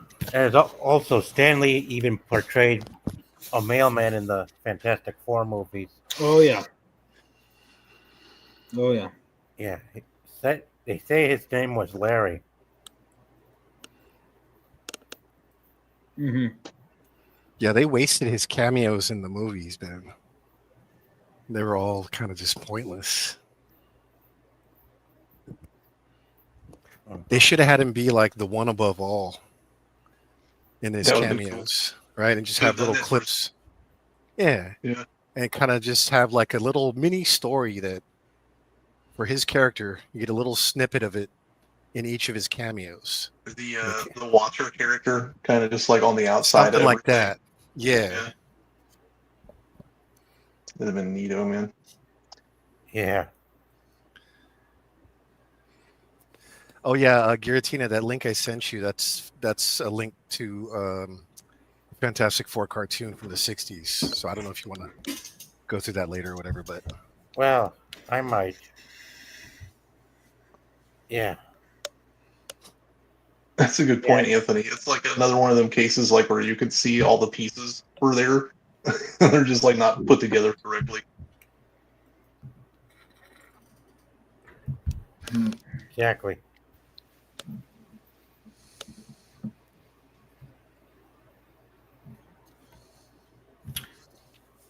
Yeah, that's pretty much. I mean, listen, you got to understand though. Like, who else is he going to play? Like at his age, realistically, Stanley. yeah. I mean, you're like, oh, he's wasted his cameos, but I mean, giving him even a named character is something. But it is cool. You see his cameos become more elaborate over the years, right? You do. Which is I always like when he's the bus driver. Hi, Which one Emily. was that again? hey Emily, how's it going? Oh, and No Way Home. Yeah, he was the bus driver. He like some of his cameos that's were just right. kind of like nothing burger, little just. I mean, have did him they in need there. to be anything more? They didn't need to be, but if you're going to do it, I mean, it would be a cool idea to have him be some sort of, instead of just like a random citizen in the city, maybe just have him be like a watcher type character. That's kind of, he's not really a part of the story, but he's just there, for that moment. And maybe he just does like one thing and that's it. I don't know. It's just an idea. Yeah. Yeah, that's true. Yeah, that's true. Mm-hmm. Stanley, his last cameo appearance while he was still alive was in Venom from 2018.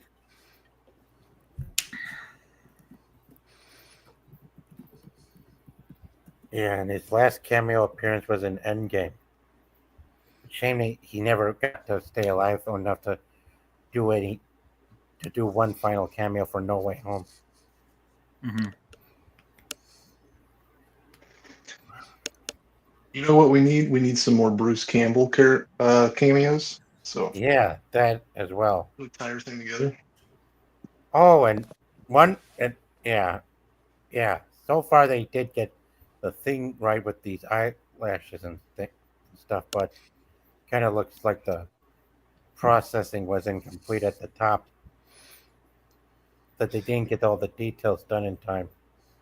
I'm not really feeling those costumes, man. I don't know. It's just me. Yeah, neither am I. That velvet sweater look ain't happening. Yeah, the sweaters and stuff. They got kind of that, Marshall Applewhite culty vibe kind of thing going on. Yeah. I know they're trying to make it look kind of retro, but it's just like, it looks Yeah, bad. I know. You know what's cool about Fantastic Four is they don't try to like adopt secret identities and all that. Like they just are the people that they are, and they continue being the same people, just with the powers. Yep. Yeah, And that's it's like they're bringing regular people up into the the tower. What's it like, Braxton Tower? Baxter, yeah. Baxter the building. Baxter building. That's it. Yeah. They're bringing regular people up in there. It's like a museum. That's unique as far as superheroes go. Yeah. Yeah. Last but not least, for the night, we have Herbie. Yeah, That's the right. I wolf- don't know much about Herbie as a character. Yeah, I think this was for specifically that character was made for the old cartoon back in the 60s. Mm, And then okay. he started getting drawn into the comic. Yeah, Herbie was this robot that is sometimes looks out. It's kind of like the housekeeper type that enjoys exploring around and looking out for the place while the team is away on their journey.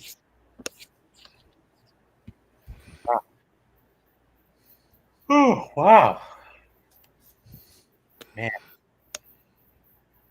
All right, guys. Okay, guys. Got anything coming up, Vaughn? Yeah, I do. Sorry. So I apologize if I've been between things. I have the campaign for my comic book, Phenomenova issue 3. Phenomenova, do you mind if I share my screen? Oh, sure. Go right Yeah. ahead. All right, let me go ahead and pull this up in another tab. Phenomenova is a superhero story set 20 years after World War III. I am the writer and creator of the book. If you like this kind of superhero story and you want like old school Marvel, mix it like that modern kind of art style, I got you covered. That's what Phenomenova is. You can sign up for the Kickstarter. We're launching either at the end of this month or the beginning of the next one. So let me go ahead and give you that link. But I'll put the link in the private chat. Is it not loading? It's bearing. Oh, no. Here it is right here. If you guys want to share that out, you sign up. I just, while we were on stream, got pencils for my newest cover. But it is basically our first 2 issues. We're kind of building up our main character, at least for this first arc, who is the son of a veteran who strikes out to become a superhero. And we're seeing him trained to join a team. Well, we finally meet the title team, Phenomenova, in all of their glory in issue 3 as they face off against a deadly group of supervillains called the Storm Bearers at a nuclear reactor. It is basically my love letter to the superhero genre. And it's everyone who's reading it so far tells me this is my best issue yet. My editor, both my editors have said that. Everyone who's read the script, it is some really exciting stuff. So make sure you guys save up. And you could also read the first 10 pages of issue 1 for free online. If you're unsure, it costs you nothing but time. Let me go ahead and put that link in the chat as well. And then if you like it, you could buy the first 2 issues now, either as PDFs or on my website. That is on globalcomics.com. Either way, make sure to sign up and be notified if you're interested for the Kickstarter, because without you guys, this book wouldn't exist. But, if you want to check out the first 2, it's available. So make sure you guys do that. Thank you. Interesting. Bob. That's cool, man. Yeah. Yeah. Yeah. Are you able to give us Are you able to give us any quick breakdown of his powers and what he's about? Or Of course. So Galvanite, the reason I didn't mention him right off the bat is because issue 3 we don't see a ton of him, but in issue 1 and 2, which is new to you guys, so I'll describe it. Yeah, so Galvanite he has lightning powers and super speed, so he could channel the electricity into his body and run lightning fast. But he could also shoot electricity out of his hands. He can absorb it from his environment. And he's learning to use it in new ways. But, he's just starting out, and he's being trained by one of the veteran superheroes who fought in World War III. We see that begin in issue 2, but in issue 1, he tries to strike out on his own, and, well, you'll see how well that works out for him. If you like the Sam Raimi Spider-Man movies, you'll like this, and then we're slowly seeing it build into a team book. Nice. Issue 3, really, we explode into the thing. So, Awesome. Yeah. Vaughn, weren't you a guest on Michael Bancroft's? Many times. Yeah. Yeah, man. So I was like, damn, this is familiar. I knew I had seen Phenomenova before. That's good. Yeah. I'm also on all socials. You can follow me. It's always good knowing, because you have to keep cross-pollinating. You think, I show up once, they know who I am. Now you have to keep, So, yeah, if you guys like because you guys seem to all like superheroes based on discussion, my hope is that you guys will like this book. And I have a free sample for you, of course, at this link, and you could check it out. And then if you want it, you could buy the books off my website, like I said, and they'll ship right to you. You could buy the PDFs whatever you want. If you have a Global Comics subscription, what that means is you have access to thousands of comics, and you could read this comic if you have a subscription, the full thing digitally. So whether you're physical or digital, we got options, baby. And make sure to sign up for the Kickstarter because it is going to be launching soon, and you're going to want to get on the ground floor of issue 3. People who back me on the first day also get a free trading card. Thank you. Thank you very much. Of course. Yeah. And I'm what about else to we got, post guys? pencils for my new art. And yeah, also sub to my YouTube channel, which is my name, Vaughn Coleman. But you mostly look at the books I'm doing first. You know, That's what your I just cover. posted, that is the important part. I know the cover. Yeah, I'm very, very happy with it. Like printed great too. This is issue 1. Man, it looks This great. is issue 2. Amazing. Yeah, it looks pretty slick, man. Looks Yeah. good. Yep, Those you look heard him, nice. guys. Check out Vaughn's channel and please do check out what he's. Yeah, and if you like That's it, share it. Or if you don't like it, tell me what you don't like. You know, either way, word of mouth is very important to me. So, Yeah. again, you got the Kickstarter, you got the. Yep. Thank you, guys. Of course. I'll be sure to. Yeah, I look forward to having you all on again as always. And Yeah, definitely, man. It's always fun coming on. Thanks, Sergeant. you're welcome. Yeah. Yep. Have a good night, guys. All right, it was cool being on the stream with you guys. Yep. Yes, Have a sir. good one. Take care. See you, fellas. Bye. Bye, Bye Jake. bye. Yep. All right. See you, man. Thank you so much. It's still live, by the way. Yeah. But thank you so much for having me. And I'm sorry if I wasn't as attentive as I could have been. Don't worry. I had some stuff. Yeah. But you'll see on Twitter why I had to get pulled away. I was in awe of my friend's work. Yeah. Check in a few seconds. Bye. Bye.